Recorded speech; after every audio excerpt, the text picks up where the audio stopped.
Hello friends, आज की जो वीडियो है वो यूपी टीजीटी और जूनियर स्कूल्स के लिए जो भर्तियां हो रही हैं उनसे रिलेटेड है। और ये जो वीडियो है इसमें सारे प्लैनेट्स और जो भी हमारे हैं उससे रिलेटेड अर्थ, प्लैनेट, सन, यूनिवर्स, इससे रिलेटेड सारे क्वेश्चंस को मैं कराऊंगा। तो ये पहला क्वेश्चन है, the colour of the star is an indication of it's. तो जो स्टार का कलर होता है वो हमें क्या बताता है?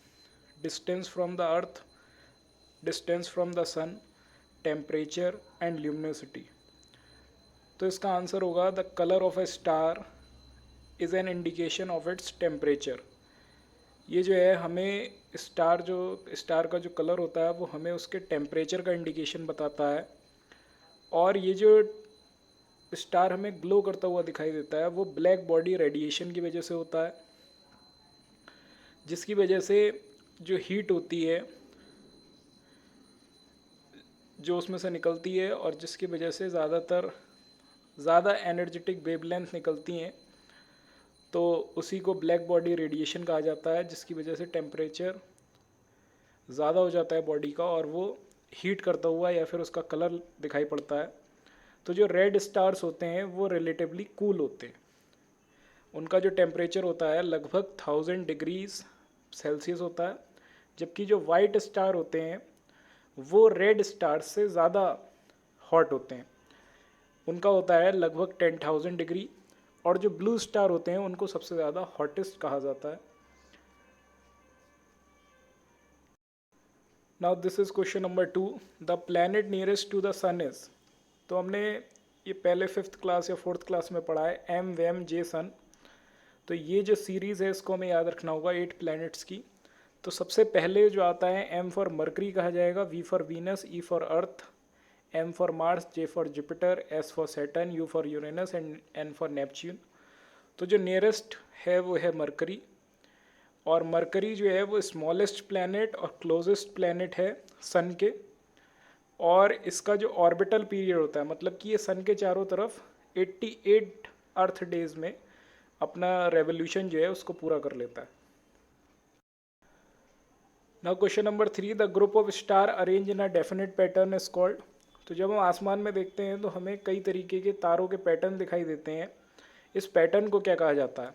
मिल्की वे, कॉन्स्टिलेशन, एंड्रोमेडा या सोलर सिस्टम। तो हमें पता है इसको सोलर सिस्टम कहा जाता है।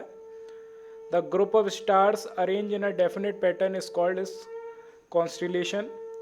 और a constellation is internationally defined area of the celestial sphere. These areas are grouped around astronomers and which are patterns formed by prominent star which is apparent proximately to one another of earth night sky. तो ये हमें रात को दिखाई देते हैं, इनके कुछ पैटर्न्स होते हैं जैसे कि अर्सा मेजर। तो कुछ इनके नाम भी हैं, इनका पैटर्न भी आपको देखना होगा। This is question number 4, the asteroid belt is found between which of the following. तो एस्टेरॉयड बेल्ट जो होती है वो किन प्लैनेट्स के बीच में पाई जाती है? अर्थ और Mars, Jupiter and Saturn, Mars and Jupiter and Saturn and Uranus. तो ये मार्स और जुपिटर के बीच में पाई जाती है। The large majority of known asteroid orbit is the asteroid belt. मतलब जब सबसे ज़्यादा एस्टेरॉइड्स किसी दो प्लैनेट के बीच में पाए जाएं तो उसको हम एस्टेरॉयड बेल्ट कहते हैं, और ये जो पाई जाती है मार्स और जुपिटर के बीच में होती है।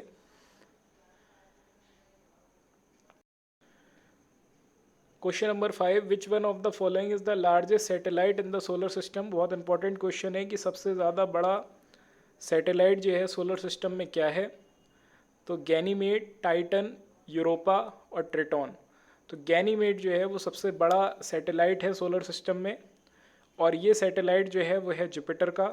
और लार्जेस्ट मून भी कहा जाता है, इसमें कोई भी क्वेश्चन आ सकता है कि सबसे बड़ा लार्जेस्ट सैटेलाइट जो है वो सोलर सिस्टम में क्या है, तो गैनीमेड लगाएंगे। अगर जुपिटर का सैटेलाइट पूछा जाए तब भी गैनीमेड होगा, और largest moon in the solar system पूछा जाए तब भी गैनीमेड ही हम लगाएंगे। It is the 7th moon and the 3rd Galilean satellite outward from Jupiter. तो ये 7th मून होता है और 3rd गैलीलियन सैटेलाइट में लिखा जाएगा इसको। और ये लगभग एक ऑर्बिट जो है वो 7 डेज में कंप्लीट करता है। इसके अलावा जो नीचे ये लिखा हुआ है इसकी इतनी ज़्यादा नीड नहीं है। This is question number 6, which planet takes the longest time to go around the sun.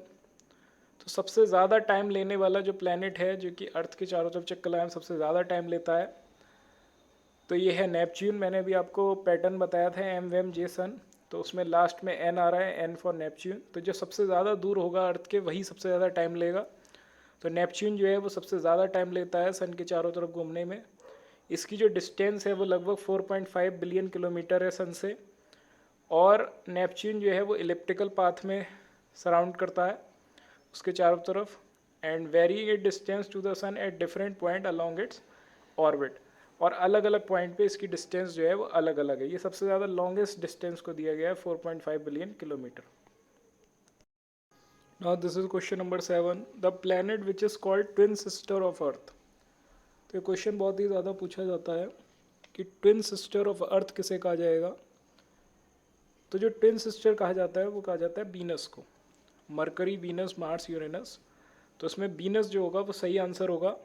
Venus को अर्थ की ट्विन सिस्टर या ट्विंस कहा जाता है क्योंकि वो सिमिलर साइज़ की है, सिमिलर केमिकल कंपोजिशन से मिलके बनी है और डेंसिटी जो है वो भी बिल्कुल सिमिलर है। लेकिन वीनस पे रहना इसलिए पॉसिबल नहीं है क्योंकि वहाँ का जो एटमॉस्फेयर है वो टॉक्सिक है। टॉक्सिक मतलब जहरीला है, इसीलिए वीनस पे नहीं रहा जा सकता। Question number 8, the distance of moon from the earth is. तो मून से अर्थ की डिस्टेंस कितनी होगी। तो ये क्वेश्चन है 384,000 किलोमीटर, 300, 350 एंड 446,000 किलोमीटर। तो इनमें से करेक्ट आंसर जो है वो है 384,000 किलोमीटर।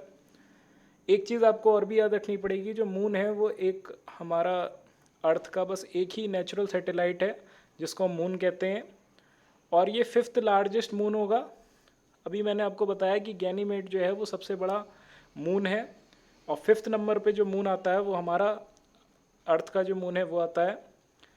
और ये लार्जेस्ट नेचुरल सैटेलाइट किसी प्लैनेट का है, अर्थ का है मतलब, और इसका जो 27% डायमीटर और 60% डेंसिटी ऑफ अर्थ के बराबर है, और इसको 1/81 मास के बराबर है अर्थ के। तो इसको अर्थ से कंपेयर किया गया है। अर्थ से इसका जो डायमीटर है वो 27% है, डेंसिटी 60% है, और जो मास है वो 1/81 है। इसके साथ साथ आपको याद रखना होगा कि जो ग्रेविटी है वो मून पे जाके 1/6 हो जाती है। अगर किसी का जो वेट होगा, वेट चेंज होता है, मास चेंज नहीं होता है। तो ये आपको याद रखना है। Now question number 9, which planet was named after the Roman God juice. तो किसी रोमन गॉड के नाम पे कौन से प्लैनेट को नेम दिया गया है। अर्थ, मार्स, वीनस, जुपिटर। तो ये जो नाम दिया है वो जुपिटर को दिया गया है।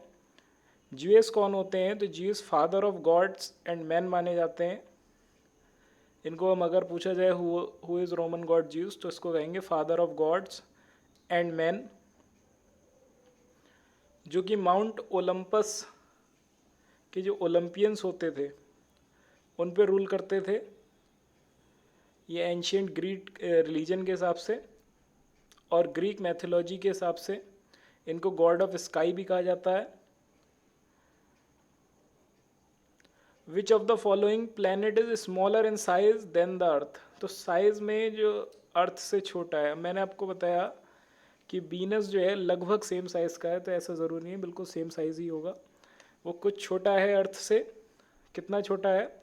जो डायामीटर अर्थ का है वो है 12,742 किलोमीटर, लेकिन जो वीनस है उसका जो डायामीटर है वो 12,100 किलोमीटर है। तो देखिए बिल्कुल लगभग सेम है लेकिन थोड़ा सा ही कम है। The largest planet in our solar system, ये पता होगा आपको, जुपिटर होता है। और जुपिटर जो है वो 5th प्लैनेट है सन से, और लार्जेस्ट प्लैनेट, सबसे बड़ा प्लैनेट है।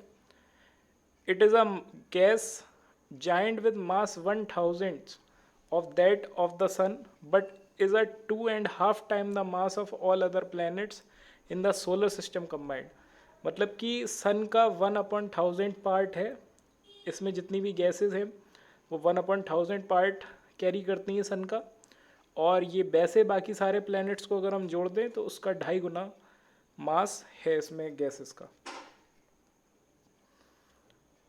Now which of the following planet has the largest number of satellite और मून्स। तो सबसे ज़्यादा सैटेलाइट्स या फिर कहा जाए मून कौन से प्लैनेट के होते हैं, तो जुपिटर के होते हैं। कितने होते हैं? 67 मून्स हैं कंफर्म।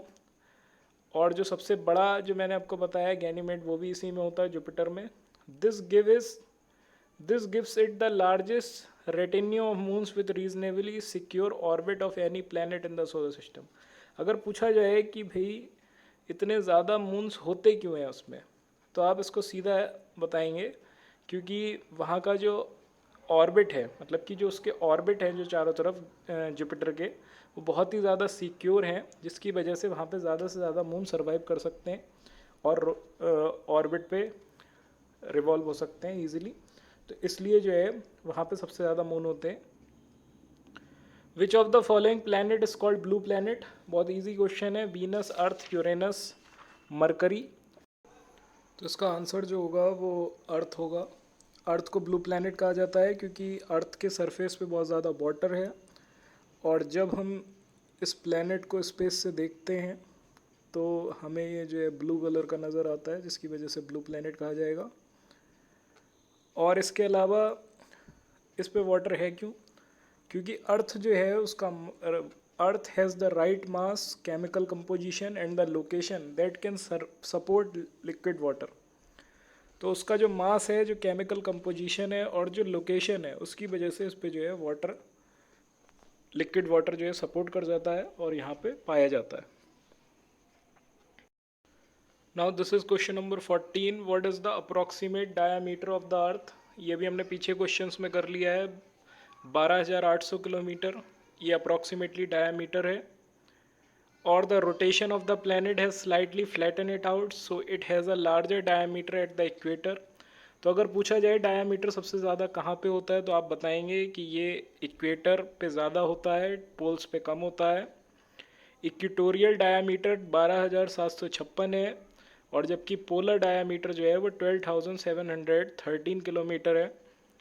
तो लगभग जो इनका एवरेज निकल के आता है वो हमारा 12,800 किलोमीटर में से मान सकते हैं, और 7,926 माइल्स में इसका डायामीटर कहा जाएगा। Now this is question number 15। The earth rotates around it axis from.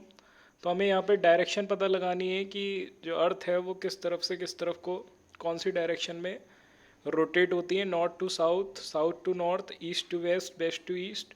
तो आंसर होगा इसका वेस्ट टू ईस्ट। ये वेस्ट टू ईस्ट रोटेट होती है अपने खुद जो इसका खुद का एक्सेस है उस पर। Now question number 16। What is the time taken by the earth to complete one rotation on its axis? तो ये जो मैंने था आपको ये आपको पता होगा कि वैसे 24 आवर्स लेते हैं, अर्थ लेती है एक रोटेशन को कंप्लीट करने में, लेकिन ये जो 24 आवर्स है ये एक एग्जैक्ट टाइम पीरियड नहीं है। जो इसका एग्जैक्ट टाइम है वो हमें पता होना चाहिए। तो ये है 23 आवर्स 56 मिनट एंड 4 सेकेंड्स। तो ये आपको याद करना होगा कि 23 घंटे 56 मिनट और 4 सेकेंड जो है इसका एग्जैक्ट रोटेशन टाइम है। Question number 17। Which of the following is the nearest star of the earth? तो नियरेस्ट प्लैनेट्स के तो कई क्वेश्चन आपने देख लिए, लेकिन अब नियरेस्ट स्टार का क्वेश्चन है। सीरियस, सन, रिगल, वीगा। तो ये जो सबसे ज़्यादा पास में जो स्टार है अर्थ के, वो हम कह सकते हैं वो है सन, क्योंकि आपको भी पता है कि सन सबसे ज़्यादा लाइट देता है, हीट एंड लाइट देता है। और इसके अलावा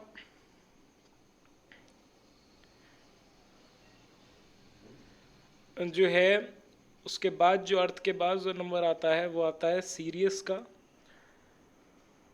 तो इसको सीरियस सेकंड होगा, लेकिन फर्स्ट जो है, फर्स्ट नियरेस्ट जो है वो सन होगा। Now which of the following planet is the brightest? Mars, mercury, Venus, Jupiter. तो सबसे ज़्यादा चमकने वाला जो प्लैनेट है वो कौन सा है? तो वीनस होगा इसका answer. Venus is the brightest planet और it is the third brightest object in the sky after the sun and moon. ये भी याद रखना है आपको कि ये जो थर्ड ब्राइटेस्ट ऑब्जेक्ट होगा स्काई के अंदर, जो सबसे ज़्यादा चमकता है सन और मून के अलावा. The mean radius of the earth is, तो अभी डायामीटर इसका किया हमने 12,800 किलोमीटर. तो वो डायामीटर था, पूरा पूरा ऐसा नहीं लगा सकते हम.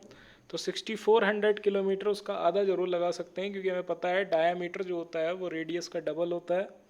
तो यहाँ पे हमें उसका आधा लगाना है, 6400 kilometre. Now question 20, which one of the following planet rotates clockwise. तो इसमें से कौन सा प्लैनेट है जो क्लॉकवाइज रोटेट होता है. तो इसका अर्थ, मार्स, वीनस, मरकरी. तो फटाफट से आंसर लगाएंगे इसमें वीनस. वीनस जो है उसका रोटेशन जो होता है बैकवर्ड होता है, या फिर हम कह सकते हैं क्लॉकवाइज होता है, इसीलिए इसको हम रेट्रोग्रेड कहते हैं. अगर हम वीनस के सरफेस पे खड़े हो जाएंगे जाके, तो हमें जो सन है वो वेस्ट से राइज होता हुआ दिखाई देगा, मतलब कि वो हमें वेस्ट से निकलता हुआ दिखाई देगा. और बाकी जो प्लैनेट्स हैं उन पे देखेंगे तो वो हमें ईस्ट से निकलता हुआ दिखाई देगा. तो अभी मैंने ये जो पहली वीडियो बनाई है तो इसमें मैं सिर्फ 20 क्वेश्चंस ले रहा हूँ. और इस वीडियो को ज़्यादा से ज़्यादा लाइक करें, चैनल को सब्सक्राइब करें, और उसके बाद मैं सोचूंगा कि और वीडियो बनानी है या नहीं.